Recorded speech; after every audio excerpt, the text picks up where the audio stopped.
MLB Trade Rumors, Rays ask about relievers. The Tampa Bay Rays are on the lookout to acquire the reliever ahead of the trade deadline. The Rays have reportedly asked about just about anyone who is potentially on the trading block, which included Sean Doolittle before the Athletics traded him to the Nationals. Yesterday there was a report that the Rays were looking into San Francisco Giants right-handed reliever Hunter Strickland. Most of the other rumors have involved left-handed relievers Brad Hand, San Diego Padres, Tony Watson, Pittsburgh Pirates, and Justin Wilson, Detroit Tigers. The Rays could really use a left-handed reliever, with Adam Kolarek the only left-hander in the bullpen and Jose Alvarado the only other left-handed reliever on the 40-man roster. Justin Wilson. Mark Topkin of the Tampa Bay Times confirmed the Rays have expressed interest in the Detroit Tigers left-hander. Justin Wilson has been a very good reliever for the past 3 years.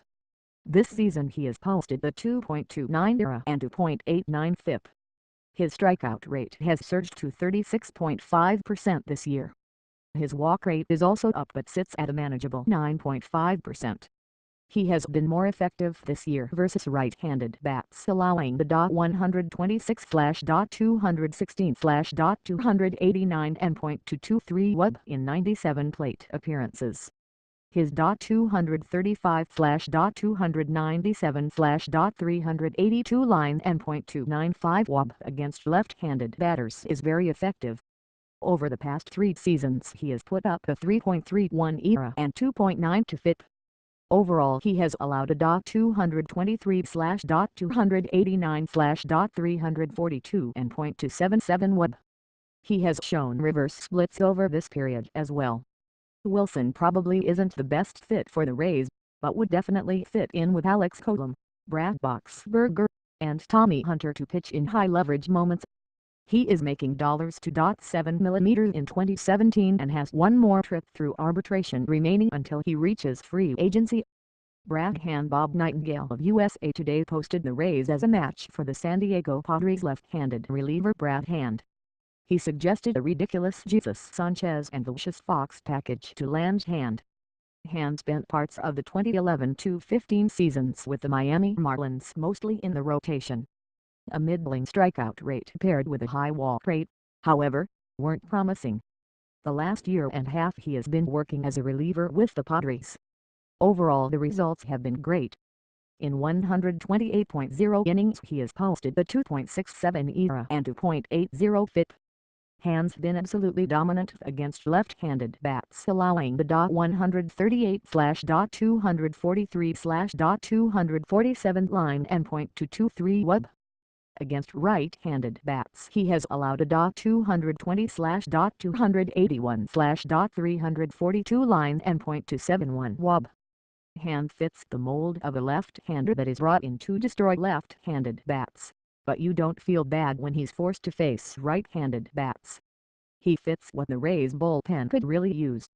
Hand is making $1.375 million in 2017 and will have 2 more trips through arbitration before hitting free agency. The Padres have said they want a return similar to the Ken Giles trade between the Houston Astros and Philadelphia Phillies. Tony Watson. Ken Rosenthal of Fox Sports reported that the Rays were interested in Pittsburgh Pirates left-handed reliever Tony Watson. From 2013-15 Watson was one of the most effective relievers in baseball, putting up a 1.97 ERA and 2.91 FIP over 224.1 innings. He struck out 22.4% of batters and walked only 5.0%. Over the last year and a half Watson hasn't put up results nearly as good. He has a 3.29 ERA and 4.59 FIP.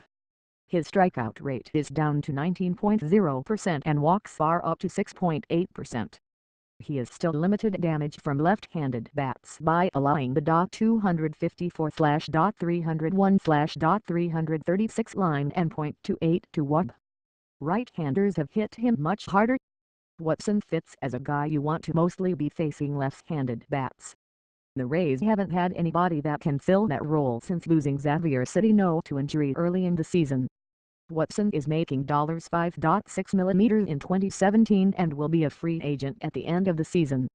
Hunter Strickland. Chris Haft suggested that the Rays were interested in Strickland after seeing him pitch against the Padres this weekend. Hunter Strickland put up mostly good results for the San Francisco Giants. This year he has posted a 1.91 ERA and 3.26 FIP. His 24.8% strikeout rate is in line with his previous seasons, but his walk rate has ballooned to 13.1% after never posting a rate above 7.6%. Overall his numbers are helped by a 2.8% HR/FV rate. He's been fortunate to post a really low number. In 2015 and 2016 he posted a 7.8% HR/FV rate. AT&T Park is one of the hardest parks to homer at, so he should see some bump if moved out of the friendly home park. The concerns with Strickland are his inflated walk rate and the decrease in his fastball velocity, down almost 2 miles per hour over the last few years to 96.28 miles per hour. It's a pitch he counts on over 60% of the time. Strickland comes with cheap control as his biggest selling point.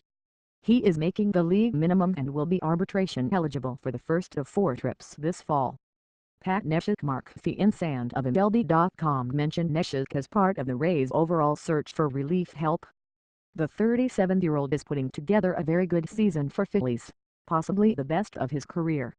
Neshek has put up a 1.21 ERA and 2.10 FIP. His 29.0% strikeout rate is his highest since 2006 and his 3.6% walk rate is his lowest of his career. The big difference in results has been Neshek's ability to avoid homers this year with a 5.0% HR/FV rate that is roughly half of what he has allowed in his career. The year is very similar to his 2014 season with the St. Louis Cardinals. Neshek has shown very little split this year, allowing a .233 WAB to left-handed bats and a .236 WAB to right-handed bats. Neshek has been a quality right-handed option out of the bullpen most years since 2011. He's generally been much better against right-handed bats, so he wouldn't fill the need of an arm that is effective against left-handed bats. Neshek is in the final year of his contract, paying him $6.5 million in 2017. He doesn't have a track record of many others on the market, but he's put up the best results this year. The Rays appear to be inquiring on anybody that might be available. I don't expect the Rays to spend any of the prospects they really believe in. This might limit their options somewhat. The Rays will attempt to juggle and find that perfect fit to get the relief help they need today without jeopardizing their ability to compete 2 or 3 years from now. I would be surprised if the Rays do not trade for a reliever within the next 2 weeks.